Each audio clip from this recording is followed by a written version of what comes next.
د کمر تلویزیون درنو لیدونکو سلامونه، نیک هیلې ښې چارې مې ومنئ. هیله ده چې ټول به روغ جوړ یاستئ.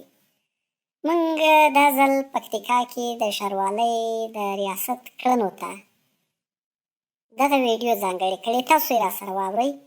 دا د مرکز ښرنې ښار ده. دلته تاسو ګورئ دا د سبزي منډۍ هغه سیمه ده چې دوکانداران پکې پېر و پلور کوي. دلته د پکتیکا ښاروال د سبزي مارکېټ جلا کوي، یعنې د نورو اصنافو څخه یې په داسې ځای کې کوي چې سبزي فروشان باید په یو ځای کې سبزي وپلوري په خلکو باندې له نورو دوکانونو چې ګوښه یي. دلته یې هماغه پټۍ پرې کوي او دلته دعا کوي. دغه دوکانداران هم خوشحاله دي چې د دوی د اصنافو یا د سبزۍ د پلورلو مارکېټ ځان ته جوړېږي.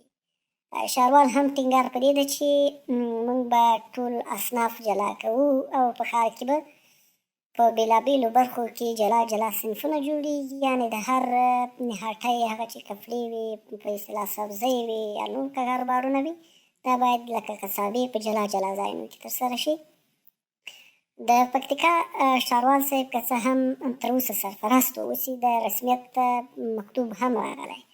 هغه وایي چې د ښار د ښکلا او د ښار د پراختیا او په ښار کې د نظم او ترتیب د ښاریانو د آسودګۍ او په دې اړه باندې د هغوی دپاره یې بشپړه هڅه روانه کړې ده، تر څو ټولې هغه اسانتیاوې راولاړې کړي چې ښاریان ورته اړتیا لري، خلک ورته اړتیا لري، هټیوال ورته اړتیا لري، کاروباریان ورته اړتیا لري. نو دلته نن د سبزي منډۍ د نوي مارکېټ د جوړېدو افتتاح یا پټۍ هم پرې شوه چې تاسو دا خلک ګورئ دوی خوشحاله دي. دغه هغه سیمه ده چې د دې سبزي مارکېټ بینر ځړېږي او ښاروال ناست دی. د همدغه بینر ناستو خلکو سبزي منډۍ شاوخوا ګوري، ساحه چې خوشحالي ترلاسه کوي. خلک لګیا دي د پکتیکا ښرنې سبزي مارکېټ بینر ځړوي. بینر کې تاسو هم میوې وینئ.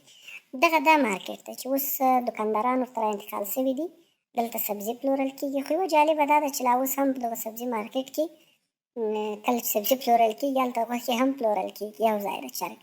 واقعا ډېر خوندور و. پخوا ډېره چټلي وه، ډېر بد حالت و. کله چې به سبزي مارکېټ ته تلې خورا ستونزې به راولاړېدې، مشکلات به و، تکلیفونه به و. اوس ټوله سبزي تازه ایښې، مالټې، مڼې، غوښه او پیاز، کچالو